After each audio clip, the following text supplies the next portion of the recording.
So one of the things that you really talk about is the fact that you are a non-traditional CMO, right?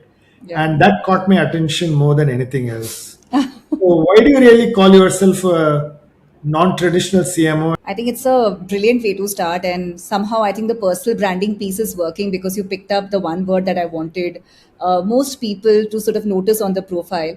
And I'll tell you what, you hear the word playbook a lot, mostly from marketers. I think we are known to create playbooks and abide by playbooks. But I think one thing that most people are missing is the whole playbook of the CMO is constantly evolving. And as somebody who's worked a decade in a company like Unilever, which is a marketing institution in the country, for most people who've come out of that company, will believe and will tell you that that is, I think, the shortcoming that people see. You think that marketing is a parallel track and you keep working on it. You do the 4 P's, 6 P's, 7 P's. The P's keep changing, but it is so much more. The moment the startups came into the country, the moment you see the kind of talent that is in the market, growth marketing became a vertical, digital marketing became a vertical, and somehow they were not marketing. They became their own respective verticals. That itself was very early indication that the traditional marketeer who was controlling some aspects of marketing would continue to only control that if they did not upskill in these and start owning them. And I think that's when I realized that I don't want to be the traditional marketer who's only holding some aspects of marketing. And all my roles, therefore, had an element of very different learning in every role that I took on. And therefore, I'm not your traditional marketer who will only treat myself or my function as an OPEX function. And I think that's where the playbook really changed. I'm creating my own playbook. I don't think I'm looking at any specific CMO's journey to say here is the playbook that I want to sort of follow to be a successful marketer. When you say that you're a non-traditional CMO, and you also tell me that you're not using the similar playbooks, what does a traditional marketer have as a shortcoming, or if you ask me, the importance that business ought to give them, and what is it that you are changing in your playbook? So I'll give you a very recent example, Swami. I visited my alma mater recently. I'd written a book, and a lot of the book had my college and the journey sitting there.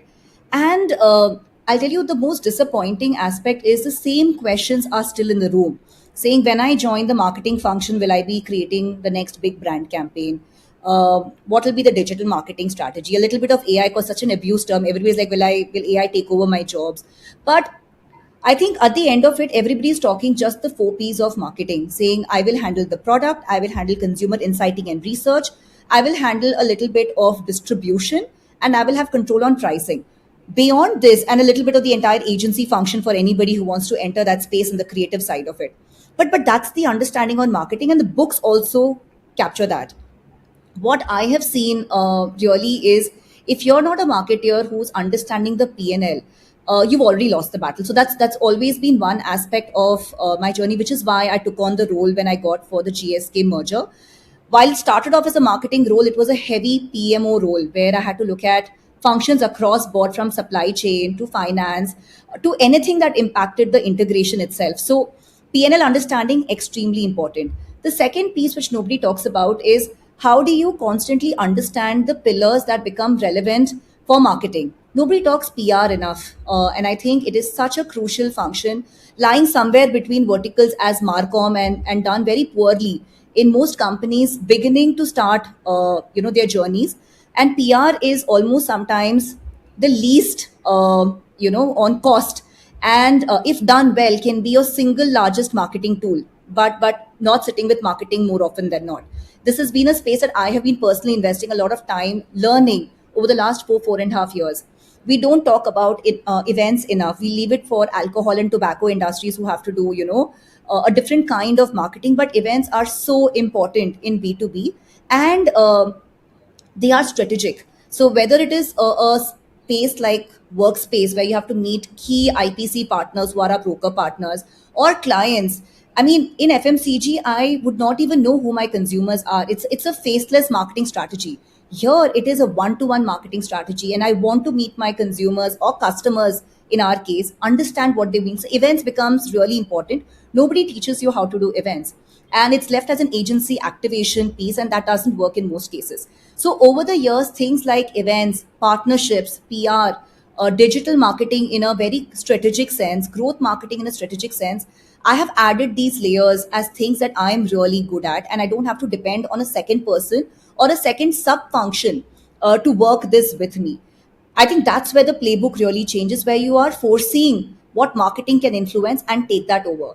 One other piece which I found specifically that worked in my playbook is having a very core love for monetization. So, marketing's job is not just to spend. As marketing, we can generate pure gold for the company if done really well, because our activities don't require cost. So when I activate ancillary revenue at a workspace operator like Tablespace, then there is no cost. I've already paid for the cost when I built out the workspace. If I'm using the space for shoots, events, and so on and so forth, that's extra money coming into the kitty, right? Which nobody has accounted for. My CFO suddenly very happy, but I don't think more marketeers are thinking like this. And then the relationship changes. Why does a CMO and CFO always have to be at bull's heads on this one? I think I and my CFO get along brilliantly because they are strategic conversations saying, I need to spend this to get this. By the way, do you also know that I'm getting in this monetization piece in? It's a fantastic conversation, but I think it's so polarized in the market, saying CMOs and CFOs have to always fight. But I think it's about, again, defining the playbook and understanding who your key stakeholders in the room are.